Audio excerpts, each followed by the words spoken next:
I always thought the shame in our family was mine to carry. I was the one who didn't finish college, the one with the failed engagement, the one who moved back home.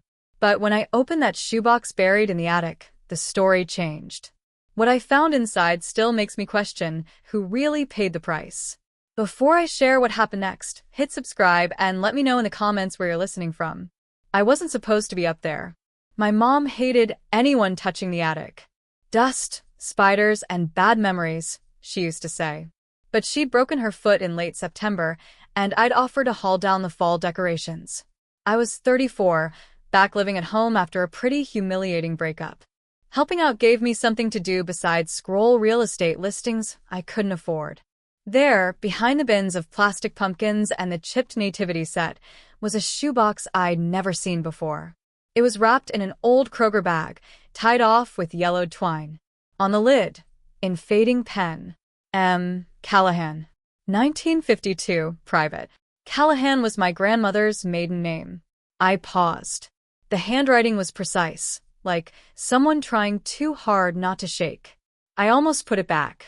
Inside were maybe 24 letters, all folded tightly and stacked like bricks. No envelopes. No stamps. Just pages and pages of neat cursive inked in blue. They smelled like cedar and something else, maybe old perfume or regret. The first letter was dated June 11th, 1952. The last one, December 7th, 1952. 6 months of someone's life. Someone's secrets. But they weren't love letters. Not exactly. The first few were written by someone named Joanne, clearly a close friend of my grandmother's. But her tone shifted halfway through. At first, warm and confessional. Then almost pleading. Nervous. Apologetic. You don't have to take the fall for him, Mary. It wasn't your account. He forged the signature. You know he did. I reread that line maybe 5 times. Forged the signature? Fall for who? I didn't know of any Joanne in the family tree. And I sure didn't know anything about a financial scandal in 1952. That night, I couldn't sleep. My mind kept flashing between the old letters and this weird thing I'd noticed last week. Our home Wi-Fi name had changed. Not by much, just an extra digit added to the end. But no one admitted to doing it. Mom blamed the technician who came after the storm. Said he probably reset something. But when I tried to log into the router using the family password, it didn't work. That password had been the same for 10 years. It was my childhood cat's name plus my mom's birth year. I was the one who'd originally set it. Later that night, I checked the admin page again. There it was in the device history. Mary 1952_Bacuplogen. I hadn't created that. My mom hadn't. And Grandma had died 2 years ago. Growing up, there were certain things you didn't ask about. Why Grandma Mary never talked about her younger years. Why Mom always acted like we were one mistake away from social ruin, even though we lived paycheck to paycheck in a cookie-cutter suburb of Indiana. I was labeled the sensitive one. Too emotional. Too curious. Too much. When I was 17, I found an old court docket printout in the glove box of my mom's car. It had my grandmother's name on it. She'd snatched it from my hands so fast she hit my thumb. Didn't even apologize. Just said, drop it. She paid the price. But did she? Because now, these letters, they said otherwise. The next day, I visited the county clerk's archive room. I told them I was researching a family estate case from the 50s. Half true. I'd memorized the names in the letters. One in particular. Charles Redmond. He was the man Joanne mentioned repeatedly. The one who needed money fast and borrowed it from the wrong account. It took a few hours, but there it was. A scanned file from 1953. Civil dispute. Plaintiff, First Community Bank. Defendant, Mary Callahan. Amount, $48,000. In 1953 dollars, that was a huge amount. Adjusted for today, well over $500,000. And even stranger, the case was dropped. No verdict. No sentencing. Just a quiet closure. So, why had Grandma lived like a woman carrying a sentence? Back home, I sat with the letters spread out on my bed. Trying to piece them together felt like stitching fog. But something about the way Joanne's tone changed kept haunting me. In one of the later notes, dated October 1952, Joanne wrote, "He said he made a copy of the bank logs. If you say anything, he'll leak the deposit records. That's what he told me. He's watching everything."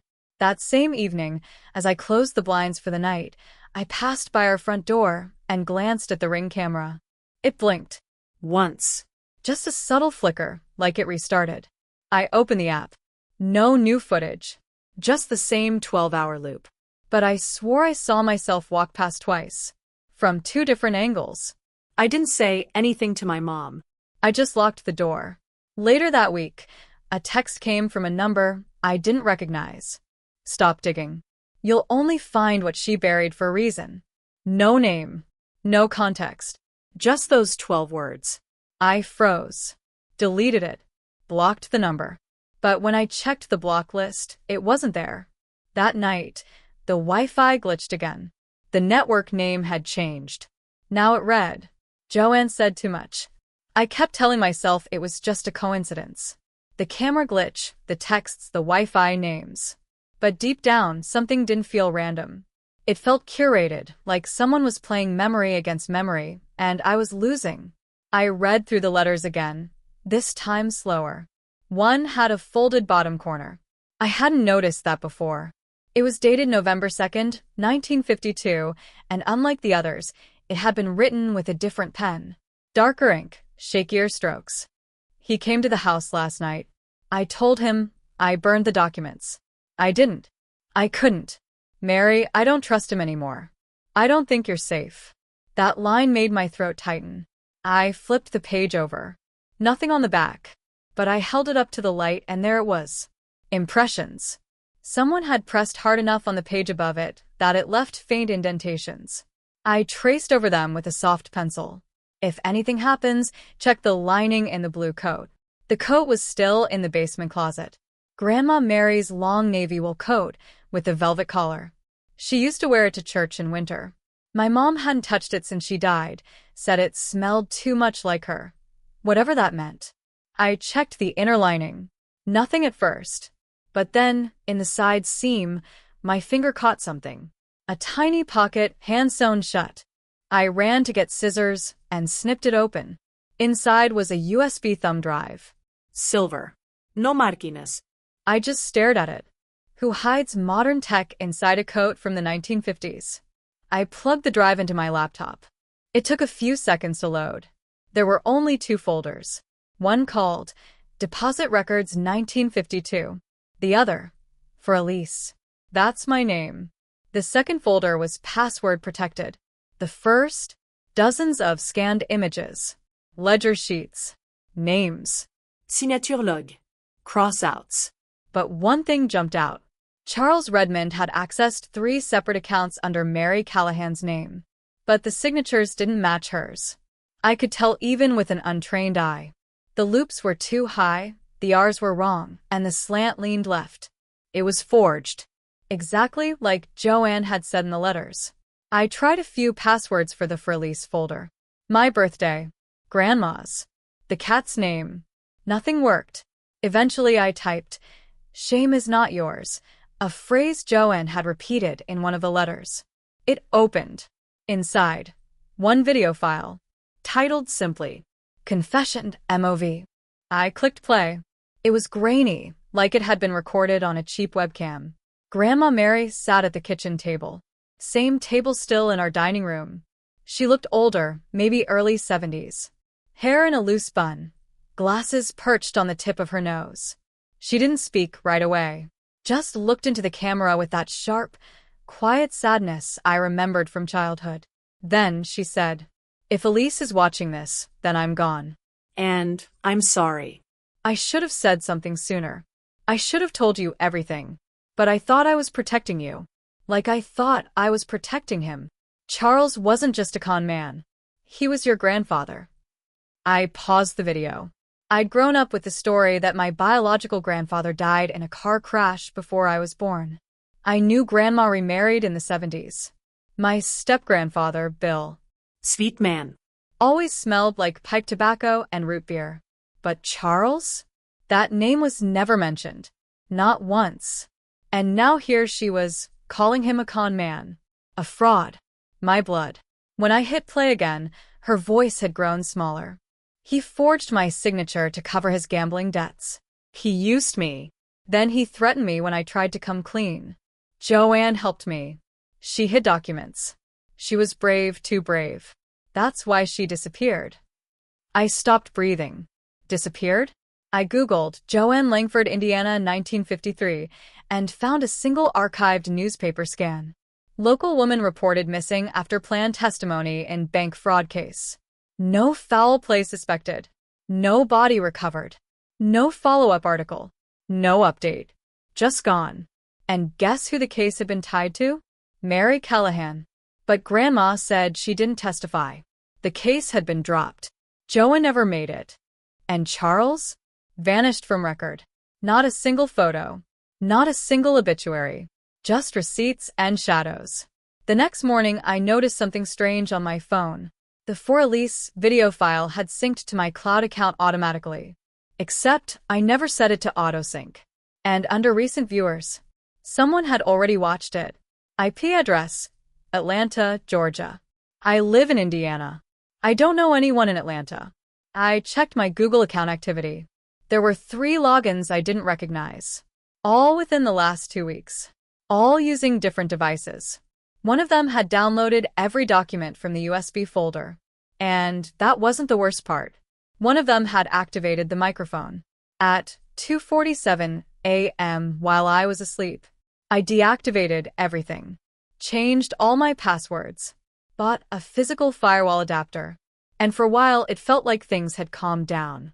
Until I got a Facebook message from a profile with 0 friends. No posts. Just a black and white photo of a man in a fedora. Message: you're telling the wrong version of the story. That was it. No reply option. The account disappeared 5 minutes later. But the photo, I'd seen that face before. In one of the bank ledger scans. Right next to a forged signature labeled C. Redmond. They always said secrets fade with time, but some don't. Some grow sharper, smarter, digital. What began in 1952 was crawling its way into my inbox, my Wi-Fi, and my bloodstream like it never left. And maybe it never did. I couldn't stop staring at the image.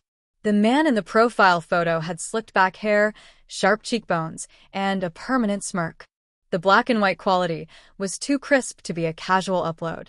It looked archival. After hours of combing through online image databases, I ran it through a reverse image search tied to local Indiana archives. There was a match. Not public. Behind a login wall belonging to First Community Bank's internal history archive. I didn't have access. But I knew someone who did. Back in high school, I dated a guy named Devin who now worked in compliance for a regional bank. We hadn't spoken in over a decade, but I knew he owed me a favor or 3. I reached out, casual at first. Just catching up. He was hesitant. Newly divorced. Cautious. But when I mentioned my grandmother's name, he got quiet. You know, there was an old flagged file with that name. It was marked historical fraud, internal only. Not many of those still exist. I asked if he could send it to me. He hesitated. Only if you promise not to involve me. 2 hours later, I had the file. And the man in the photo? Charles Redmond. Full employee profile. Turns out, he was a loan officer at First Community Bank from 1951 to 1953. He was fired, but not charged. Why? Because they couldn't prove anything after a witness went missing. The file included memos between bank executives discussing the optics of internal containment versus public scandal. They used coded language. Subject MC agrees to carry appearance of guilt. In exchange, file sealed. Family inheritance paused indefinitely. That last line made my stomach twist. We had no family money. That was the story.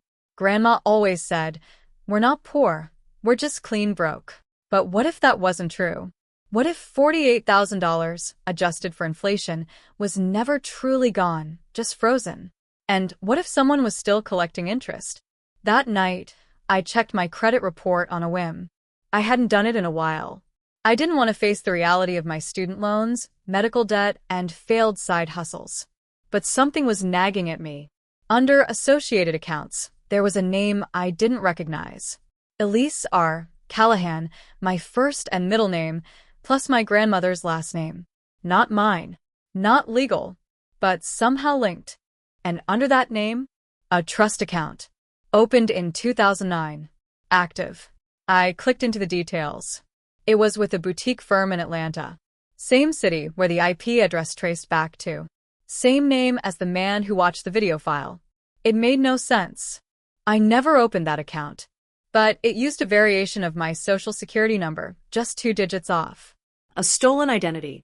Crafted with surgical precision. I emailed the firm pretending to be Elise Callahan and requested a statement.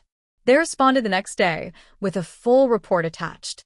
My hands shook as I opened it. The account held $72,611.38. And every deposit? Made in small amounts. Steady. Monthly. All from the same origin. CR Holdings, Legacy Allocation. I googled the company. Nothing. No site. No LLC registry. Just one archived mention in an old PDF of dissolved shell corporations. It was a name. A ghost. A cover. And someone was using my grandmother's lie to keep it alive. It was listed under Client Services. No name. Just a number. I expected voicemail. Or a robot. Instead, a man answered. Calm. Crisp. Maybe mid-40s. CR Holdings. Who may I ask is calling? I didn't speak right away. He repeated the question. Elite. Said I was Elise Callahan. That I wanted to access my full withdrawal options. He paused. Ms. Callahan, you've already submitted paperwork to terminate your beneficiary status last year. Are you requesting reinstatement? I froze. Terminate? I hadn't done that. Someone else had. Actually, I said slowly, can you remind me of the date I submitted that? Typing on his end. November 2nd, 2022. My stomach dropped. That was the anniversary of the letter. The one with the folded corner. I thanked him and hung up. And then I cried. Because for the first time in weeks, I wasn't sure who I was crying for, myself or my grandmother. That night, I checked the ring cam again. I'd been avoiding it. Too many strange moments. But something made me look. There was a clip labeled 4:17 a.m. Just a few seconds long. It showed me stepping out onto the porch. Except I hadn't. I'd been in bed. I checked my sleep tracker. I hadn't even gotten up for water. But the clip was clear. My robe. My hair. My face. Just off. Like a version of me created from pieces that didn't belong together. I downloaded the footage. Tried to analyze the metadata. Something was corrupted. The timestamp read 1952-11-02-0417. 1952? That wasn't just wrong. That was intentional. I confronted her the next morning. I didn't tell her everything. I just asked about Charles. About Joanne. About why we never had money. She went still. Completely still. Then she said, flatly, your grandmother made a mistake. She chose silence because she thought it would protect us. Maybe she was wrong. I pushed. Asked about the trust. About the ghost accounts. About CR Holdings. She didn't deny anything. Just whispered. You think digital ghosts don't bleed? You're not the first one to chase shadows, Elise. But they bite back. She handed me a small envelope. Inside was a photo of her, taken in 1997. Standing in front of a building with faded letters, CR Legacy Fund. And in the corner of the photo, barely visible in a reflection, was the same man from the Ring camera. I used to think ghosts haunted places. But now I know better. The ones that matter, the ones that last, haunt people. They pass down through locked drawers, corrupted files, forgotten trust funds, and half-truths told at family dinners. And they wait for someone like me to listen. I'd already memorized it, but I watched it anyway. Grandma Mary sat at the table, hands clasped tight like she was afraid she'd drop the words if she didn't hold them still. They told me I'd be saving the family. That if I took the blame, you'd grow up clean. They never said it would last forever. She paused.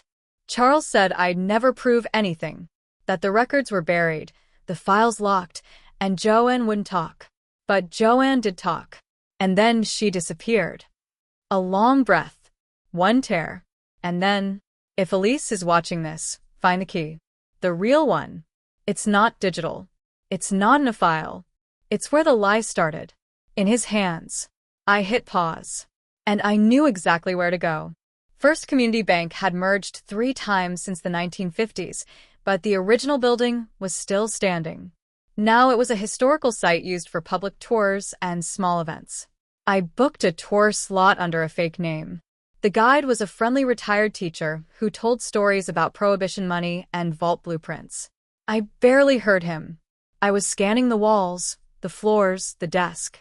In one of the archive rooms, tucked behind plexiglass, was Charles Redmond's original desk. Or so the plaque said. Old mahogany, brass handles, still smelled like tobacco and ink. I watched as the tour group moved on. I lingered, pretending to tie my shoe. When no one was watching, I reached underneath the desk. Felt something. A groove. And then a tiny notch. Wood pressed against metal. I pulled. A panel slid open. Inside was a rusted key taped to a folded yellow envelope labeled MC/Redmond Deposit/Do Not Trust. I took the envelope to a private document restoration expert. The paper was fragile, but intact. Inside, a handwritten ledger with initials, dates, and amounts, all showing how Charles funneled money into a private account under Redmond Legacy Holdings. But, most importantly, it listed the transfer of funds to a protective trust meant for a future beneficiary named ERC. Me. It proved the money was never fully stolen. It had been rerouted. Legally gray. Morally black. I took the document to a friend of a friend, a probate lawyer named Trina who specialized in cold estates. She reviewed everything. This is beyond buried. The trust is real. Your grandmother never rescinded her beneficiary claims. If anything, someone else forged the termination last year. You have a claim, but if you file it, someone's going to come looking.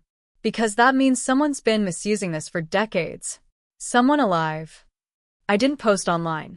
I didn't go to the police. Instead, I sent a certified notice of claim to the trustee firm in Atlanta, addressed to the board and legal department, with copies of every document I had, including the forged signature comparison. The message was clear. I know. I have proof. I'm not going away. 3 days later, my phone glitched. Factory reset itself. All passwords gone. My laptop began overheating for no reason. Wi-Fi cameras showed static during the exact same hours each night, between 2:30 and 4 a.m. My mom's mail was rerouted without request. My background check showed a newly opened P.O. box in my name, in a state I'd never visited. This wasn't just a family secret anymore. It was a controlled system. Something kept alive and hidden. By someone who wasn't just watching but cleaning up after themselves. Instead of fighting loud, I fought like her. Patient, strategic. I hired a digital security consultant.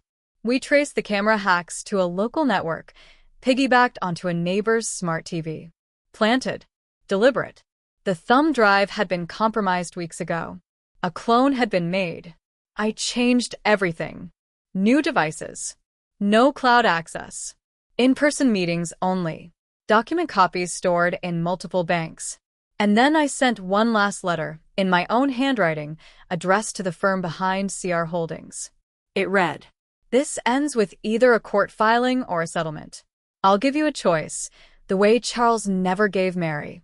3 weeks later, a private courier arrived. Plain envelope. No return address. Inside, a check. $48,000 exactly. And a typed letter. No admission of wrongdoing. Consider this a gesture of closure. No signature. No contact info. But the check was real. From an account labeled RC Fund, Discretionary Release. The same amount Grandma was accused of taking in 1952. The same amount that began all of this. They thought the silence would keep them safe. They forgot where I came from. Instead, I framed it. It's on the wall now, next to the shoebox. Next to a photo of Grandma Mary, young, defiant, staring into the sun like she knew what was coming. I started a small blog anonymously, sharing stories about financial coercion, quiet fraud, and how buried crimes can live in the bloodstream of a family for generations. Sometimes I get messages from strangers, from people saying they found something in their attic, or an odd account on their credit report, or an inheritance that never added up. I don't always answer, but I read every word, because secrets are contagious. And when you break one open, it whispers to others like it. If this story pulled you in, like and subscribe for more true inspired emotional storytelling. What would you do if your family's shame turned out to be someone else's crime?